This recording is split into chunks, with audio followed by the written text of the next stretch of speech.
Eu acho que é um mito muito comum a gente associar crescimento e evolução com dor, sacrifício, sofrimento, mas nem sempre a gente precisa passar por tudo isso para realmente ter um momento de conexão, para se sentir curado de alguma forma. E junto com essa ideia de que crescer e evoluir vem junto com a dor e o sacrifício, a gente acaba associando a leitura com algo que a gente precisa obrigatoriamente ler um livro didático, senão parece que a gente está perdendo tempo.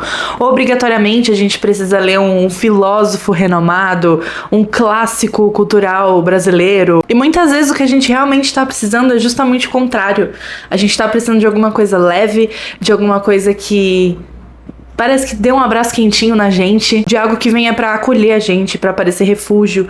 E claro, a gente encontra muito refúgio em livros de fantasia, por exemplo, mas os healing fiction são muito legais, porque eles são leituras mais pacatas. Muitas vezes não vão exigir muito do nosso raciocínio, dos nossos neurônios, a gente vai conseguir fazer com que a leitura flua muito mais fácil. E eu amo os healing fiction, porque eles ensinam muitas coisas pra gente, sem serem diretos. Não é um livro que, olha, você vai ler esse livro, você vai aprender alguma coisa. Muito pelo contrário. Eles vão ensinar pra gente através, de fato, da história, das entrelinhas e das coisas que o autor passa de maneira mais implícita ali no enredo, sabe? No desenrolar mesmo da história. Muitos deles falam sobre solidão, sobre recomeços, sobre restauração, transformação de relacionamentos, que fazem parecer que a gente realmente tá vivendo aquilo, sabe? Parece que é um pedacinho de uma história de vida real. Se você nunca leu nada do tipo, eu vou te indicar alguns títulos que foram títulos onde eu comecei e alguns títulos que eu comprei e já estão na minha lista. Algumas coisas que eu não vou mostrar, mas vou deixar na descrição porque eles estão no meu Kindle e o meu Kindle não tá aqui. São Os Meus Dias na Livraria Morisaki. Esse livro fala muito sobre recomeço, por incrível que pareça, quando essa protagonista acaba passando por um desafio aí no relacionamento amoroso e ela pega e vai encontrar o tio dela, que é o dono da livraria Morisaki. A ambientação é maravilhosa desse livro e ela é uma leitora assídua, enfim, e aí ela começa a desenvolver um apego por essa livraria, que é uma livraria já antiga, já tá um pouco sem movimento e tudo.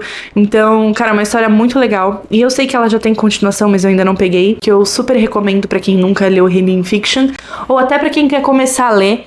É uma história leve, ela é tranquila, a linguagem é super fluida e o livro é bem curtinho. Vou mostrar dois pra vocês que também são de séries. Acho que são bem famosos. Se você é da comunidade leitora, você provavelmente já viu, já ouviu falar sobre esse livro. Esse aqui é um coreano bem legal. Ele é bem leve, mas ele já fala sobre um outro processo de cura. Também tem a ambientação bem parecida com esse da livraria Morisaki, só que não é na livraria, né? Na loja de conveniência. Um homem que ele aparece primeiro, né? Ele é um dos primeiros personagens que aparece no livro. E ele começa a trabalhar na loja, nessa loja de conveniência. E, enfim, é muito legal a abordagem desse livro. Ele é bastante diferente e ele realmente tem uma pegada de cotidiano, assim, sabe? Tem um negócio real. Parece que você tá lendo um relato de uma coisa que realmente aconteceu. E eu acho que ele tem continuação, tá? Não tenho certeza. Ele também é curtinho, eu super recomendo. E pra esse vídeo não ficar tão longo, eu queria recomendar pra vocês algumas coisas que eu vou ler no próximo período de Healing Fiction. Antes que o café esfrie, eu sei que ele é uma série, acho que são 4 livros.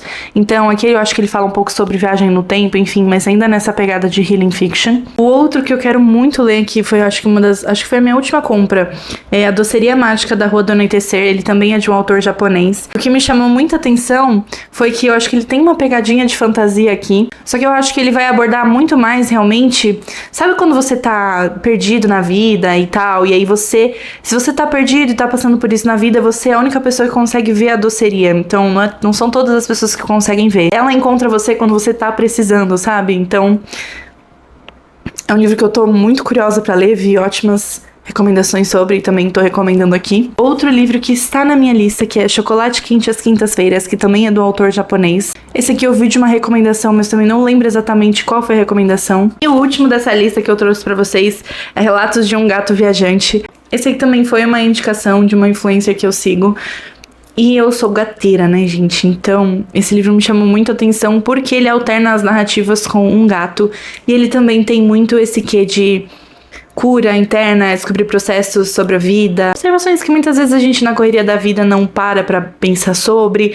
Então é um livro que eu quero muito, muito ler. Eu pretendo trazer review de todos esses livros assim que eu ler. E fora todas as indicações, Eu acho que esses livros transmitem a mensagem de que, cara, a literatura pode ser um refúgio super seguro, um lugar onde a gente consegue parar pra refletir e a gente consegue se escutar, sem ninguém ter que parar pra escutar a gente. Não sei se isso faz sentido, mas é onde às vezes a gente se cura e aprende coisas sem nem perceber. Nem sempre o que a gente precisa é de uma bofetada no meio da cara. Às vezes o que a gente realmente precisa é de um abraço amigo, de alguém com uma outra perspectiva sobre a vida, que te mostre realmente que a vida tem sentido. Não sei, eu acho que a gente romantizou muito o sofrimento como se ele fosse o único caminho possível pro sucesso. Seja lá o que for também sucesso. Tudo bem, porque a gente só vai buscar por autoconhecimento quando a gente realmente passa por algumas coisas que geralmente são ruins e a gente não consegue entender.